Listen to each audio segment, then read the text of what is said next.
हमारे सभी YouTube family को बहुत बहुत जय जय श्री सीताराम। देखिए, कई बार ऐसे शुभ संयोग होते हैं जिसका फ़ायदा उठा लेने में हमारे जीवन में बहुत बड़ा सकारात्मक परिवर्तन हो सकता है। अब अगर हमारे को एक ही दिन में भगवान भोलेनाथ की कृपा भी मिल जाए, हमारे पितरों की कृपा भी मिल जाए, शिव शंभू की कृपा भी मिल जाए, गुरुदेव महाराज की भी कृपा मिल जाए तो कितना अच्छा हो।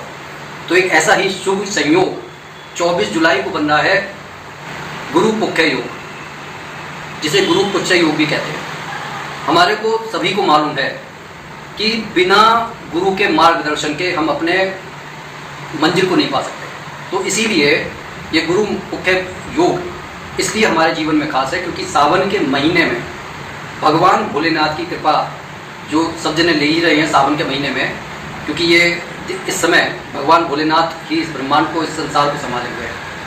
अब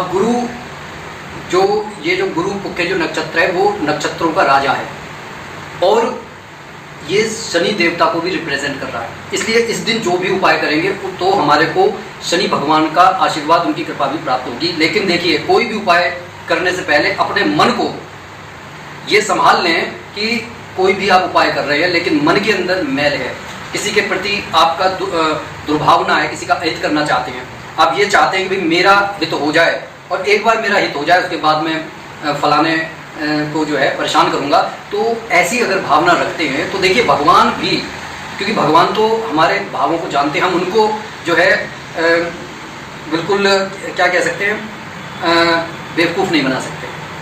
ठीक है, वो हमारे बारे में सब जानते हैं। तो गृहस्थी में जिसके कलेश है, नौकरी और व्यवसाय में जिसको लाभ नहीं मिल रहा है, ऐसे हर व्यक्ति को, कि देखिए इस समय इस संसार में अगर मैं कहूँ कि लाभ की बात, या फिर अगर ये कहा जाए कि भैया ये उपाय कर लो तो जीवन की सब चीज़ें आपको प्राप्त हो जाएंगी, सारे दुख कट जाएंगे, तो सबसे बड़ा दुख तो आज के जीवन में सिर्फ ये है कि आदमी का ये मानना है कि एक बार पैसे की जो है आमद बढ़ जाए तो फिर हमारे जीवन में सब कुछ ठीक हो जाएगा। कहने का ये अर्थ है, हमने सुख को रिलेट कर लिया है पैसे से। अगर पैसा है तो सुख है, पैसा नहीं है तो हम दुखी हैं। और व्यवहारिक रूप से अगर देखा जाए तो देखिए आजकल पास पड़ोस में भी इज्जत तभी होती है जब वो पैसा होता है। एक आजकल इंस्टा पर एक बहुत फेमस एक मीम चल रहा है कि एक व्यक्ति कहता है कि यार अगर ये बताऊं कि मेरी आमदनी कम है तो लोग इज्जत नहीं करते, और अगर मैं ये बता दूं कि भाई मेरी आमदनी बहुत ज़्यादा है तो लोग मांगने वाले खड़े हो जाते हैं। तो अब मैं अपनी इज्जत बचाऊं या पैसा? तो ये छोटा सा मीम है लेकिन इसके अंदर बहुत बड़ी शिक्षा का भी समावेश है, और मतलब कि लोग इस तरीके से सोचते हैं। तो कहने का सिर्फ इतना अर्थ है कि धन के बिना परिवार में भी सुख और शांति नहीं रहती है। तो जो भी हम उपाय करते हैं तो उसमें हमारी मेन मोटिव हमारा ये रहता है कि भाई हमारे को धन की और आमदनी की हमारी बढ़ोतरी होती है। तो आपको इस दिन सिर्फ एक छोटा सा उपाय करना है।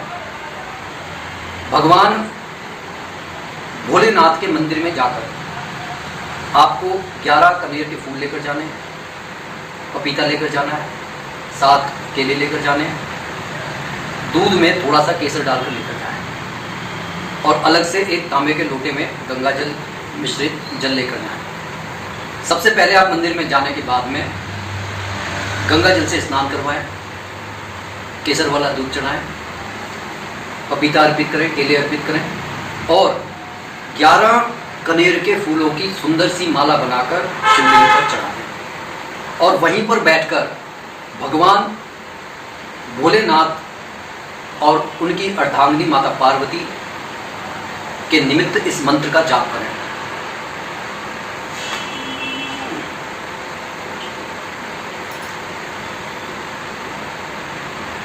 ओम उमा महेश्वराभ्याम नमः, और इसकी गिनती ना करें, शांति के साथ, आस्था विश्वास के साथ वहाँ पर बैठकर और उनको ध्यान। देखिए कई बार जो हम अजपा जप करते हैं ना कि माला लेकर कर रहे हैं, लेकिन एक कि हमें ऐसा लगता है कि हमारे सामने प्रभु खड़े हुए हैं। अगर आप ऐसा महसूस नहीं कर सकते तो उस नाम को अपने सामने ऐसा कर दीजिए जैसे लिख लिया है, जैसे कि ओम नमः शिवाय, ओम उमा महेश्वराभ्याम नमः। तो ये हमारे सामने क्लियर होता चला जाए। उसमें जितना प्यारा आप रंग भर सकते हैं उतना प्यारा रंग भर दीजिए।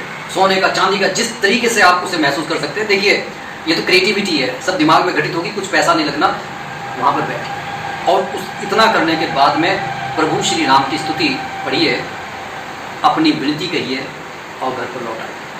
ये छोटा सा एक दिन का उपाय आपके जीवन में बहुत बड़े सकारात्मक परिणाम लेकर आ सकता है। करके देखिए और ज़्यादा से ज़्यादा वीडियो को शेयर कीजिए।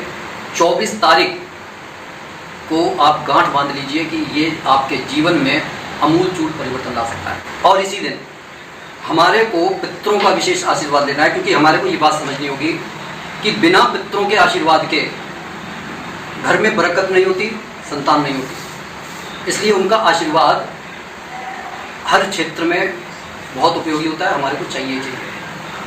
इस निमित्त हमारे को पीपल के पेड़, जो भी कोई आपके आसपास में पेड़ हो या किसी मंदिर में हो तो और भी अच्छी बात है, थोड़े से जल में हल्दी डालकर उनकी जड़ों में आप चढ़ा दें। और एक जो सूत होता है उसे हल्दी में थोड़ा सा पानी डालकर, हल्दी में पानी डालकर, मतलब सूत को उसमें भिगोकर आप पीपल के पेड़ पर बांध दें और 7 परिक्रमा करके अच्छी तरीके से हाथ से दबा कर, जैसे किसी बड़े बुजुर्ग के सेवा करते हैं, इस तरीके से कहिए कि हमारे कुल देवता, पितृ देवता, इष्ट देवता सभी पीपल के पेड़ में समाये हुए हैं, हमारे घर परिवार पर अपना आशीर्वाद बनाए रखिए। अगर कोई ऊपरी संकट है तो उसको भी जो है वो दूर करें। इस तरीके से आशीर्वाद हमारे को अपने पितरों का लेना है, इष्ट देवता का लेना है, कुल देवता का लेना है। तो कैसी लगी ये वीडियो कमेंट करके जरूर बताइएगा। और ज़्यादा से ज़्यादा पुण्य लाभ कमाने के लिए इस वीडियो को जितना आप अपने नाते रिश्तेदारों दोस्तों में शेयर कर सकते हैं कीजिए, क्योंकि देखिए कि पता नहीं किसको आप शेयर करें और किसको लाभ हो जाए और कौन ऐसी चीज़ को जो है खोज रहा हो, तो इससे आपको भी पुण्य लाभ मिलता है। कमेंट बॉक्स में अपने इष्ट का नाम लिखें और जो भी भाई बंधु इस चैनल पर नए हैं कृपया सब्सक्राइब जरूर कर लें। इसी के साथ मैं अपनी वाणी को विराम दे रहा हूँ। बोलिए जय जय श्री सीताराम।